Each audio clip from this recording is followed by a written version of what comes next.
Hello dear student, everyone, welcome to Mahesh English channel. तमाम विद्यार्थियों से मेरा अनुरोध है जो नए हैं बाप तो मेरे चैनल को सब्सक्राइब करें, शेयर करें, जो अगले विद्यार्थी भी इसका लाभ उठा सके। और बेल कमाई को दबाएं और पसंद पड़े बाबू तब लाइक करें। बाबू आज मैं आप लोगों को कॉमन ईरर के बारे में पढ़ाने के लिए जा रहा हूँ। कॉमन ईरर के बारे में बताने के लिए जा रहा हूँ। बाबू कॉमन ईरर बहुत ही महत्वपूर्ण टॉपिक है। कॉमन ईरर वही विद्यार्थी बना सकता है जो कि पूरा इंग्लिश ग्रामर पर कमांड पूरा कंट्रोल है, पूरा कमांड कर सकता है, समझे, कमांड किए हुए है। वैसे विद्यार्थी से कॉमन ईरर बहुत कम होते हैं। सेंटेंस के अंतर्गत वो कॉमन ईरर को अच्छी तरह से बना लो। बाबू कॉमन ईरर सामान्य गलतियां जो कि सेंटेंस में हो जाया करते हैं विद्यार्थियों को और समझ में नहीं आती है कि कहाँ पर कैसे इसका प्रयोग करें, कैसे इसका शुद्धिकरण करें। तो आए उस समस्याओं का समाधान आपको हम मात्र चुटकी के अंतर्गत बताने के लिए चाह रहे हैं। बाबू कॉमन ईरर ग्रामर के नियमों के उल्लंघन के कारण होते हैं। कॉमन ईरर की गलतियां ग्रामर के नियमों के उल्लंघन के कारण होती है। ऐसे ईरर सामान्यतः है article, noun, pronoun, adjective, verb, adverb, preposition, conjunction, number, tense और सब्जेक्ट, वर्ब, एग्रीमेंट इत्यादि के मिस्टेक के कारण होते हैं या हो सकते हैं। समझ गए हम कहाँ पर इसका प्रयोग करें, समझे। आर्टिकल का वो अगर हम कंफर्म नहीं है तो मिस्टेक हमसे हो जाती है। अब आइए आर्टिकल बहुत तीन प्रकार के होते हैं। एम द को आर्टिकल कहते हैं। ऐसे आर्टिकल दो प्रकार के होते हैं, समझे, इंडेफिनिट आर्टिकल और डेफिनिट आर्टिकल। डेफिनिट आर्टिकल के अंतर्गत एन का प्रयोग किया जाता है, डेफिनिट आर्टिकल के अंतर्गत द का प्रयोग किया जाता है। एन का मतलब होता है कि एक का होने का बोध करता है, समझ गया। द का कोई खास अर्थ नहीं होता है, वो सिर्फ क्या करता है कि खास व्यक्ति, वस्तु या स्थान को संबोधन के लिए प्रयोग किया जाता है, समझे, जो कि खास है। अब आइए बहुत पर देखिए, पहले हम डाले हुए हैं error in the use of article. हम कैसे आर्टिकल का प्रयोग इन सेंटेंसों में करेंगे और कैसे हम जानेंगे कि यह सेंटेंस गलत सेंटेंस है, समझे। तो आप पूर्ण रूप में बने रहें ताकि आप अच्छी तरह से समझ जा सकें। अब देखिए सेंटेंस को देखिए, he has got headache, he has got headache। अब देखिए सिंगुलर नाउन है और हेडेक क्या है जी, तो क्या हेडेक यहाँ पर आर्टिकल का प्रयोग क्या होगा जी, he has got a headache बना हुआ है। he has got a headache, समझ गए। दूसरा है this is a red and a blue cap.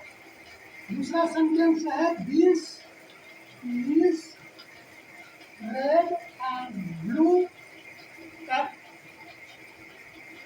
अब यहाँ पर देखिए दो अर्थ लगे हुए हैं आर्टिकल के।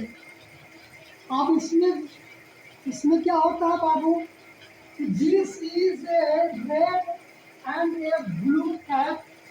इसमें जो है एडजेक्टिव जो होता है उसके आगे प्रयोग किया जाता है आर्टिकल, जानते नहीं है ना।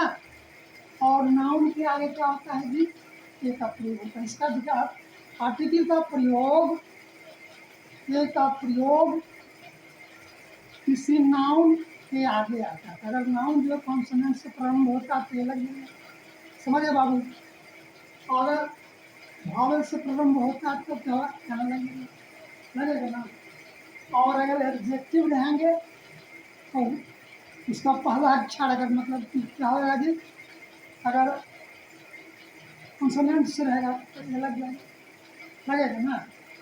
अगर ध्यान दीजिएगा, अगर एन का प्रयोग, इसका स्ट्रक्चर होता है बाबू, नियम होता है, स्ट्रक्चर होता है, बनावट होता है। इसको होता है सब्जेक्ट प्लस वर्ब प्लस, अगर नाउन समझे ये रहेंगे, समझे 180 में क्या हो रहा है, तो ये कब लगेगा, जब वो मतलब कि कॉन्सोनेंट से प्रारंभ होगा, समझ गए ना। तो कॉन्सोनेंट जिससे है ना, व्यंजन से है, लेटर से, तो ये लगेंगे। और अगर वावेल से हो रहा है, समझे, तो एम लगेगा, जानते हैं ना। और एडजेक्टिव में भी वही बात होती है, समझे। अगर कॉन्सोनेंट से होता है बाबू तो ए लगता है, और वावेल से होता है तो एम लगता है। और एडवर्ब में भी यही नियम अप्लाई होते हैं। कॉन्सोनेंट से अगर लेटर प्रारंभ अक्षर हो रहा है, नाउन या प्रोनाउन, नाउन या एडजेक्टिव या एडवर्ब, समझ गए, तो क्या हो जाएगा जी, एक प्रयोग होगा कॉन्सोनेंट का अच्छे से होगा तो, समझ गए ना। और वावेल से होगा तो क्या होगा जी, प्रारंभ होगा तो ऐसा होगा, समझ गए।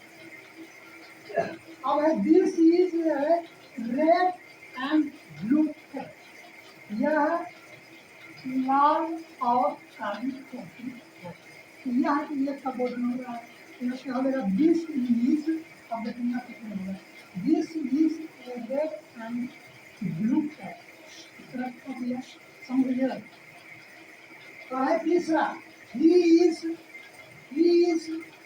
एम इन इंग्लिश, पास में देखिए क्या है, एम क्या है, गंभीर है, जो मतलब कि हिंदी में इसका उच्चारण होता है ए में, ये का प्रोनाउंसिएशन के तहत इसमें कहता है ये का प्रयोग है, इसमें क्या लगेगा जी, यहाँ पर छोटा हो गया है, समझ लीजिए क्या लगेगा, he is am English, he is an, लग रहा है ना, उसका उच्चारण कैसे भावुक सरल भंग से हो रहा है, समझे, इसमें क्या है। तीसरा है there are few boys present in the class, और फिर there are few boys, plural है ना, तब प्लूरल का बोधन होगा, समझे, तो प्लूरल का बोधन का संकेत देगा, देयर आर फ्यू, बहुत, समझे, बहुत, there are few boys present in the class, तो बहुत कम का होता है अंग्रेजी समझने पर ये जो है छूटा हुआ है, समझ सकते होगा, there is a few boys present in this class, समझ गए ना। किस तरह से आर्टिकल का प्रयोग किया जाता है, समझ गए सर। और दा का प्रयोग तो बोलेंगे, अगर मतलब कि कोई नियम हो, स्थान, प्लेस या व्यक्ति रहेगा तब समझने का प्रयोग क्या है, समझ गए। अब आइए दूसरा है error, use of noun, noun का प्रयोग, समझे, इरर के रूप में, जो गलतियां के रूप में होती है उसको देखिए। पहला है इनकरेक्ट, जो है ही गॉट ए फ्री स्टूडेंटशिप, आप देखिए फ्री स्टूडेंटशिप जो है, यहाँ पर नाउन के नाउन का मिस्टेक है, स्टूडेंट लगा हुआ है, यहाँ पर क्या होता है, फ्री का प्रयोग होता है, समझे, क्या होगा, जो करेक्ट होगा, he got a free ship, free ship, समझे, he got a free ship, समझ रहे हैं मेरी बात।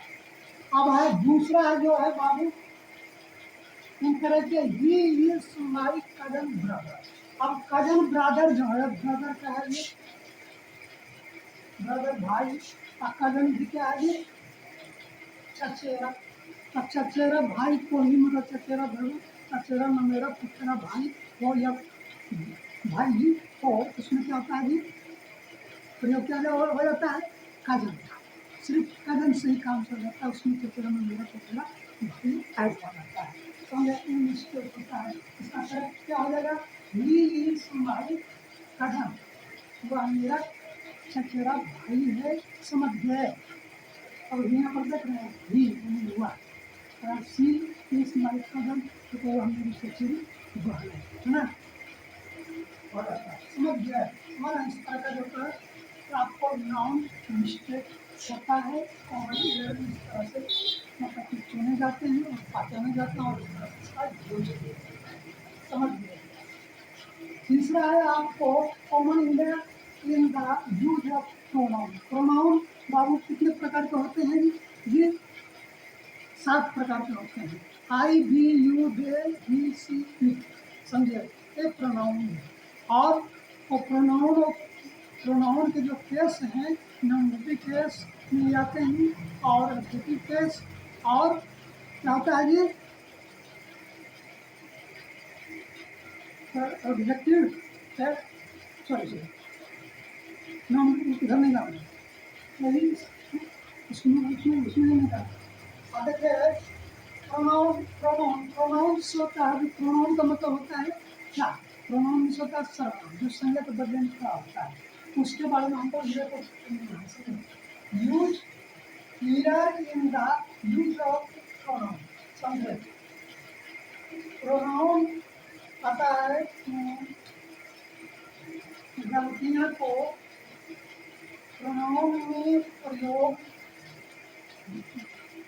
गलतियां में चुनी। समझे? उसको देखना है, समझ गए? इधर प्रोनाउन कितने होते हैं जी? 7 होते हैं। नॉमिनेटिव है, इसको नॉमिनेटिव केस में आता है आपको, या प्रोनाउन भी कर सकते हैं उसको। समझे? I, we, you, they, he, she, it, ये 7 होते हैं।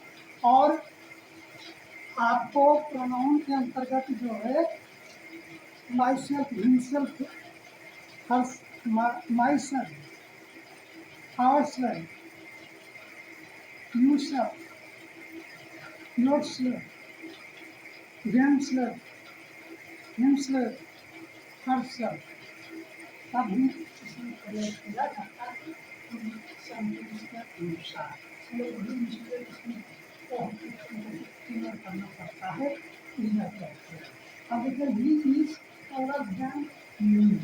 अब यहाँ पर तो सेंटेंस लग रहा है सही भी, लेकिन यहाँ पर ये सेंटेंस सही नहीं क्या है, जो आई होगा। तो इसका सब ही इज और देन मीनिंग मुझसे लंबा है ना, तो यहाँ पर क्या हो जाएगा? ये जिसका होगा ही इज और देन आई, है ना? वह मुझसे लंबा है। समझ गए? दूसरा है, देखिए इधर है ही, आई एंड यू आर फ्रेंड्स। तो यहाँ पर देखिए ही, और इसमें ही, आई एंड यू आर फ्रेंड्स। यहाँ पर जो आर देखते हैं पूरा नाउन का ना, पूरा पूर्ण कर रहा है। अब यहाँ पर सब्जेक्ट का क्या है? इसका चेंजिंग हो जाएगा। यहाँ पर क्या लगेगा जी? यू आ जाएगा, ये उठ करके आगे चला जाएगा। ही आप तुम, वह, और मैं दोस्त। समझ गए? समझ गए? ये अब इसी तरह से मिरर में जो है आपको प्रोनाउन इसका प्रयोग करता है, बनाया जाता है। ठीक है? अगला फिर मिलेंगे आपको उसी टॉपिक के अंतर्गत में।